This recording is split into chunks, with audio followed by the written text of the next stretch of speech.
Lutz's experience at the Amityville house quickly became a media sensation. They collaborated with author Jay Anson, who wrote the Amityville Horror: A True Story, published in 1977. The book became a bestseller and was later adapted into a successful film series, cementing the story's place in popular culture.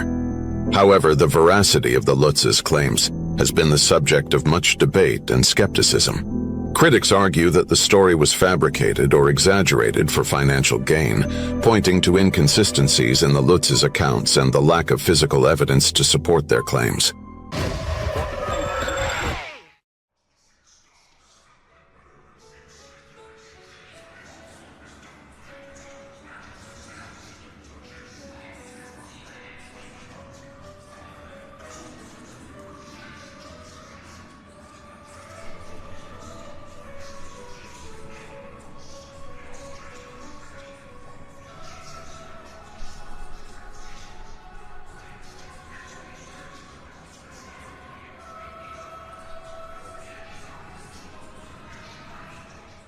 While there are those who still swear that the house at 112 Ocean Avenue is haunted or possessed in some form, the vast majority of people are not convinced and believe it was nothing more than an elaborate hoax orchestrated by the Lutz family for the purpose of money and fame. Many of the so-called supernatural events that occurred within the house have either been debunked or logically explained. From Jody the demonic pig. There was a picture that Missy had drawn, one of the Lutz children, of Jody the demonic pig that she said would often appear up on the second floor windowsill with its red eyes peering in. We started talking to some of the neighbors, and one of the neighbors said to us, "Oh, what does it look like?" And we showed the picture that was in the book, and they said, "Oh, that's the cat that Ronald DeFeo called the pig because he was fat." To the alleged passageway to hell. My name is Patty Camarado. I was friends with Allison DeFeo, the girl who was murdered with the rest of her family here in 1974. This I'm going to show you is the mysterious red room that's so noted for in the book. This door, which they say was never here, was here, is here, always will be here, I suppose. This is the red room. Nothing more than a storage area where Allison and her brothers and I used to keep toys.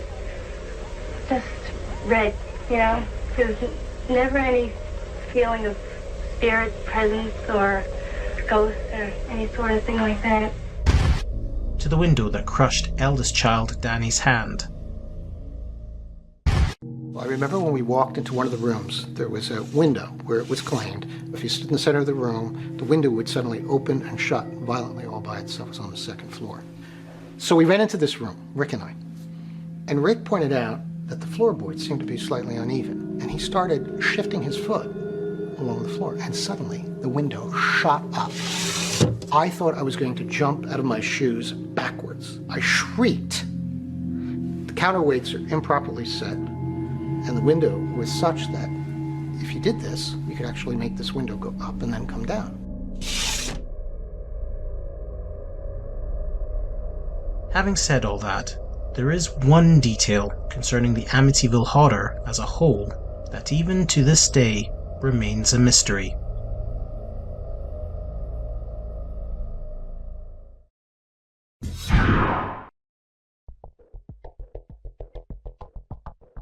Going back to the night of the DeFeo murders, Ronald DeFeo first shot both his parents with 2 bullets each. He then proceeded to shoot both his brothers, then his 2 sisters, with a single bullet each. The whole event took roughly a quarter of an hour, and yet none of the family members attempted to escape, and there was no signs of struggle. On the subreddit r/paranormal, this post was made. The Amityville murders. No drugs, no silencer.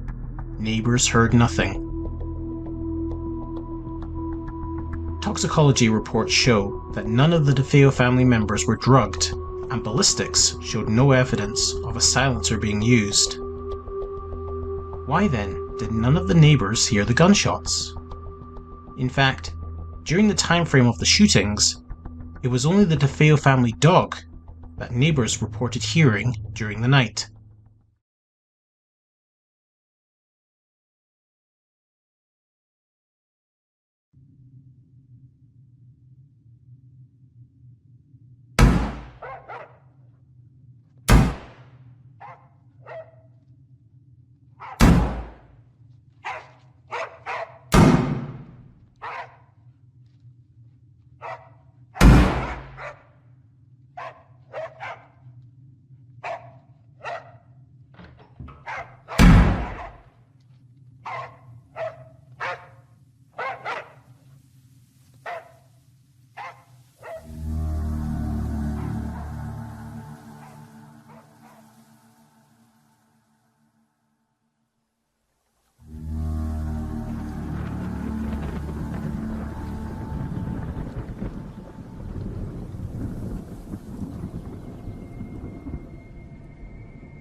While there are those who claim to be heavy sleepers who could sleep through thunderstorms and bedside alarms, for me it's simply too suspicious that after 8 gunshots ringing out from a rifle within a fairly large house that potentially could have echoed the sound, and yet all that was reported was the barking of a dog.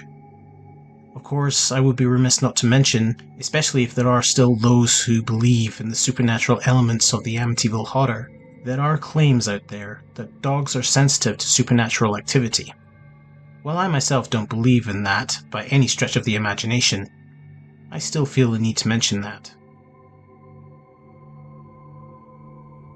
Of course, the comment section is open for anyone to discuss this further.